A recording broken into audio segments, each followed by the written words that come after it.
Welcome back to the channel, welcome back to Bengal sports blog. এই মুহূর্তে east Bengal ক্লাবের সামনে দাঁড়িয়ে রয়েছি। কেন দাঁড়িয়ে রয়েছি? আজকে 13th অগাস্ট ইস্ট বেঙ্গলের এক্স জেনারেল সেক্রেটারি মিস্টার পরিশু দাসের আজকে জন্মদিন। এই দিনটা ইস্ট বেঙ্গল ক্লাব তাদের স্পোর্টস ডে হিসাবে সেলিব্রেট করে। এইখান থেকে প্রোগ্রাম তো মোটামুটি হয়ে গেছে, ম্যাচ হয়ে গেছে। আমি একটু লেটে এসেছি। এদিকে নেক্সট প্রোগ্রাম ক্ষুদিরাম অনুশীলন কেন্দ্রে রয়েছে এবং একটা গুঞ্জন তো শোনাই যাচ্ছে যে আনোয়ার আলী আসবে কি আসবে না আমি জানি না। আনোয়ারকে দেখার জন্য প্রচুর মানুষ ভিড় করবে আমি জানি, এবং শেষ দুদিন ধরে অনেক টালবাহানার পরে এয়ারপোর্টে সবাই ভালো করে আনোয়ারকে আমরা দেখতে পাইনি, এবং আনোয়ারের মেডিকেল অ্যান্ড সব কিছু ডান, সাইনিং ডান হয়ে গেছে। আজকে কি আনোয়ারকে ইস্ট বেঙ্গল ক্লাব প্রেজেন্ট করবে এই জায়গাতে দাঁড়িয়ে আমরা সবাই এই মুহূর্তে এখান থেকে ক্ষুদিরামে যাচ্ছি আনোয়ারকে এক ঝলক দেখার জন্য, যদি আনোয়ারকে নিয়ে আসে ক্লাব প্রেজেন্ট করে সেই জন্য।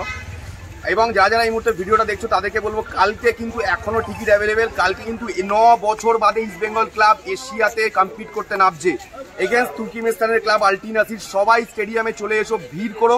কালকে কিন্তু বাঙালদের গর্জন চাই। চ্যানেলটাকে সাবস্ক্রাইব করো, দেখতে থাকো ভিডিওটা। চলো বাকি কথা গিয়ে একদম ক্ষুদিরাম অনুশীলন কেন্দ্রে হবে। বিজয়ী হয়েছে, তাতে কিন্তু 6 জন ইস্ট বেঙ্গল স্কুলের সদস্য, তাদের মধ্যে 6 জন খেলোয়াড়। তো কারণ আজকের এই দিনটা এই যে স্পোর্টস ডে হিসেবে পালিত হয়, সম্বল করে এগিয়ে যাওয়াতে আজকে ভাইদের পেয়ে গেছি। নতুন করে কিছু বলার নেই, প্রচুর ভিডিওতে দেখেছো। আজকে এই মুহূর্তে আমরা ওয়েট করছি ক্ষুদিরামের সামনে। আনোয়ার আলী আসছে। আনোয়ার আলী কি আসছে, মানে কোন টিমের হয়ে খেলতে আসছে, সব কিছু নিয়ে একটা ধোঁয়াশা। এখন অব্দি তো মানে অ্যানাউন্সমেন্ট হয়নি। তবে আমি জিজ্ঞেস করি যে কি ব্যাপার, আনোয়ার নিয়ে কি মনে হচ্ছে? এনওসি তো দিল না দাদা। আমি আর কি বলবো, আনোয়ার আলীকে ভয় লাগছে গো। 18 তারিখ যদি মাঠে যদি নামে মোহনবাগানের হয়ে, কিছু হবে আমাদের ইন্ডিয়ান দেওয়াল বলে কথা। এই চিন্তাতেই মাথা ব্যথা হ্যাং হয়ে যাচ্ছে গো। কালকে রাতে কি কিছু পেটে পড়েছিল নাকি? এখনো কি বাস্তবে ফিরতে পারিস নি? আনোয়ারকে হাইজ্যাক করা হয়েছে, হাইজ্যাক আমাদের ক্লাবে। আনোয়ার এখন শুধু আনোয়ার, শুধু কি আনোয়ার আর হেক্টর ইউসুফ দুজনই আমাদের ক্লাবে সাইন হয়ে গেছে। ইতিহাস ঘাটিয়ে অনেককেই তুলে নিলাম ওদের থেকে। এক্স্যাক্টলি ভাই, এক্স্যাক্টলি। মানে ওদের দুটো মেন ডিফেন্স লাইন আপের দুটো প্লেয়ার যারা আইএসএল এ আগের বার ওদের হয়ে, মানে যাই হোক ওদের হয়ে ওদের বেস্ট ডিফেন্ডার হিসাবে মানে বলা হয়েছিল, তারা এখন দুজনে লাল হলুদ জার্সি গায়ে নামতে চলেছে। দেখে ভাই ডার্বিতে কি হয় সেটা দেখাই আকাঙ্ক্ষী। সুইট কি আমি জানি না ওরা কি বলছে। আমি তো বলেছিলাম 1 মাস 1.5 মাস আগে যে ডান অ্যান্ড ডাস্টেড। দেখতে থাকো, সাবস্ক্রাইব করো চ্যানেলটা।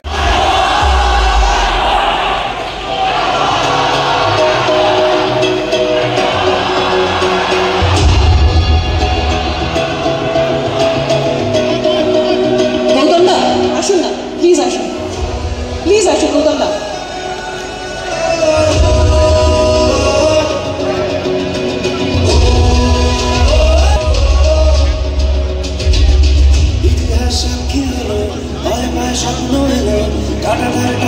ফুটবল এই ঘটনাটা ঘটতে চলেছে।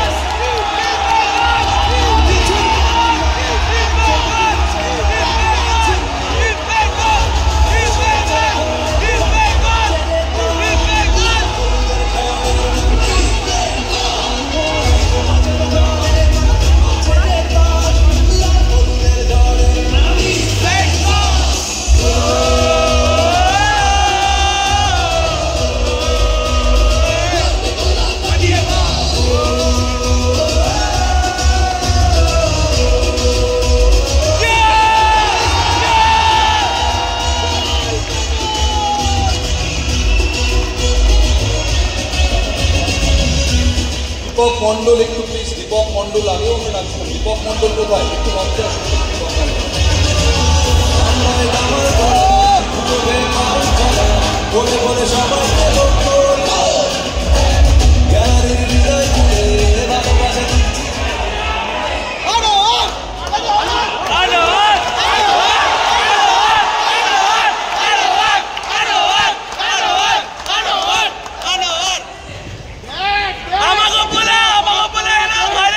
কোথায় চিৎকার হচ্ছে না তো আনোয়ার বলে?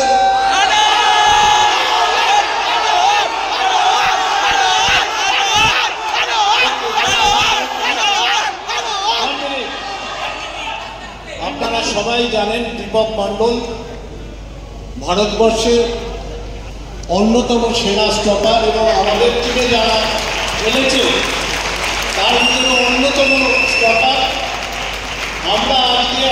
দীপক মণ্ডলকে সরিয়ে আর একটা আনোয়ারকে নিয়ে এলাম।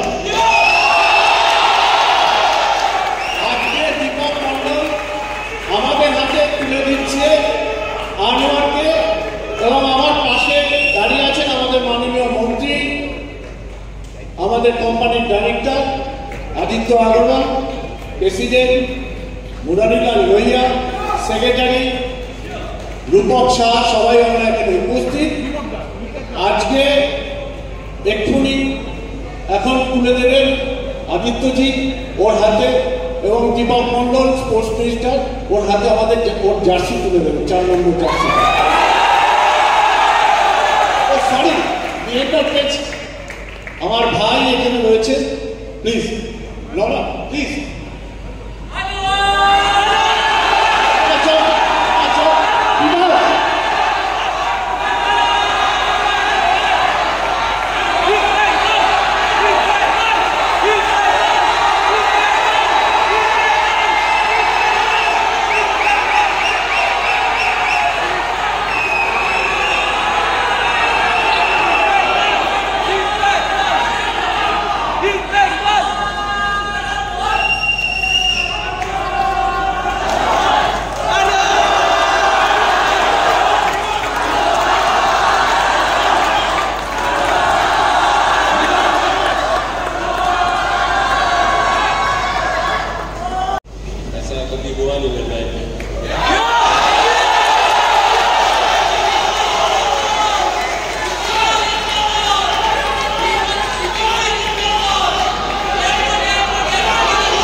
मेरे साथ क्या मैंने लग रहा नहीं कि किसी इंडियन प्लेयर के साथ ऐसा होगा।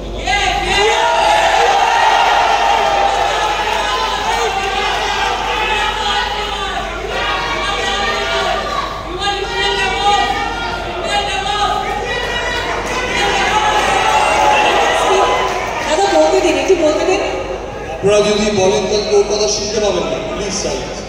आप ओमान में भी खेला, do you find any difference? बहुत ज़्यादा डिफरेंस है, क्योंकि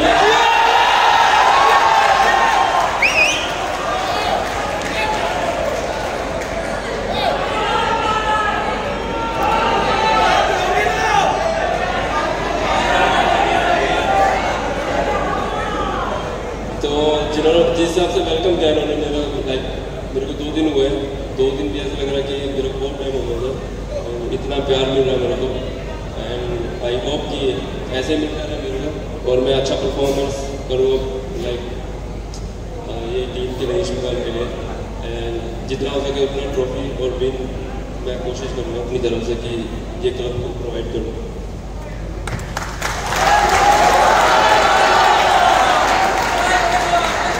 खड़े थे यहाँ पे इतना प्यार मिल रहा है, but it also brings lot of responsibility, pressure, क्योंकि अच्छा परफॉर्म करना ही पड़ेगा। ये प्रेशर के बारे में आपका क्या सोच है?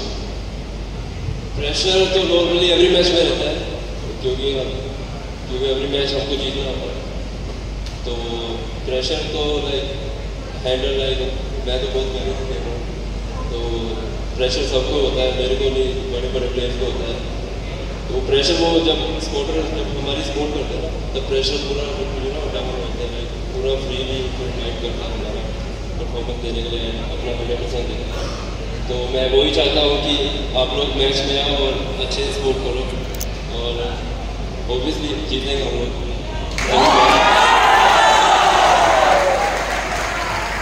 सिर्फ और 2 सवाल आपको छोड़ देंगे, 2 सवाल।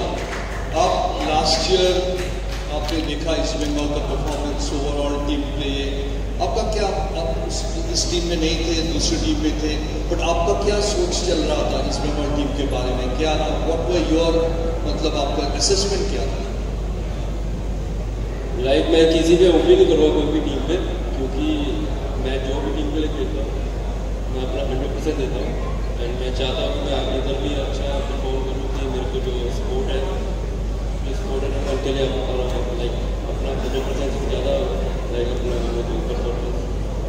तो मेरा एम यही है कि ये टीम के लिए जितना हो सके मैं उतना अपना 100% से भी ज़्यादा दूँगा। एंड फैंस लोग तो प्यार कर ही रहे हैं, देख रहा हूँ मैं, ऐसे करते रहेंगे।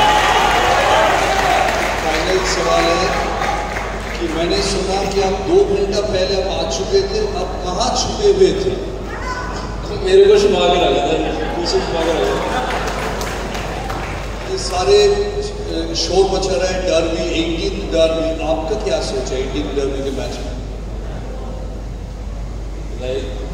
गेम है, अभी तो कुछ नहीं बोल पाएंगे, वो तो रिजल्ट पे उसके बाद ही जब हम लोग जीतेंगे उसके बाद ही।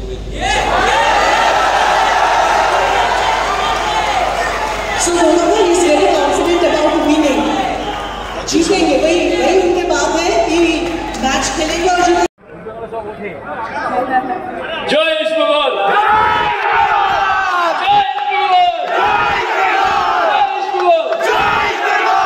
Thank you so much, guys. 18 तारीख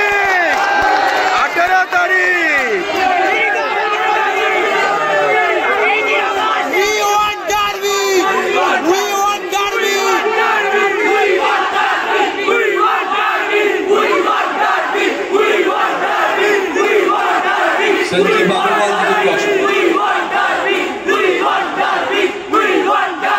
ভালো লাগছে তো, ফ্রেমটা ভালো লাগছে তো, যাতে অনেকের লাগছে না জানি, এই ফ্রেমটা অনেকের ভালো লাগছে না, কিছু করার নেই, কিচ্ছু করার নেই, এটা ইস্ট বেঙ্গল ক্লাব, এটাই আমার জয় ববি, জয় জয় সুইট মিট, বলো